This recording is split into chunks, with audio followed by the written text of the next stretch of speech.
कहानी शुरू होती है कनकपुर की उस एक डरावनी रात से। जब सुनील का घर खोला गया तो अंदर का नजारा होश उड़ाने वाला था। पर ये कोई पहली मौत नहीं थी। गांव वाले एक भयानक श्राप के साए में जी रहे थे। कहते हैं कि रेखा की आत्मा लौटकर आती है, बस गांव में किसी की शादी की बात तो चले। पिछले 3 सालों में ये सिलसिला एक खूनी रिवाज बन चुका था। उसका दिल तो टूटा ही था, पर गांव वालों के तानों ने उसे एक खौफनाक बदला लेने पर मजबूर कर दिया। पूरे गांव में 2 साल तक शहनाई नहीं बजी। फिर एक नई शादी का ऐलान हुआ। अर्जुन, जो शहर से पढ़कर लौटा था, इन बातों को महज अंधविश्वास मानता था। लेकिन अंधेरा होते ही उसे लगा जैसे कोई उसके साथ चल रहा है। पहले तो उसे अपना वहम लगा, पर यह एहसास था कि बढ़ता ही जा रहा था।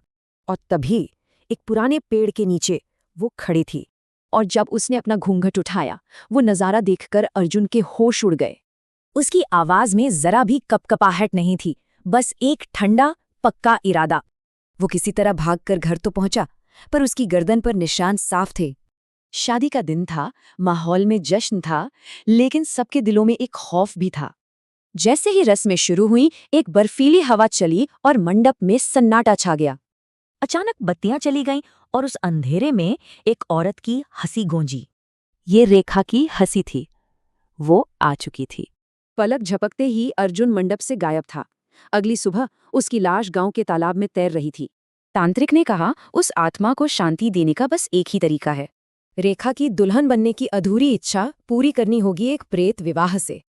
आधी रात को जिंदा लोगों की मौजूदगी में 2 आत्माओं का विवाह संपन्न हुआ।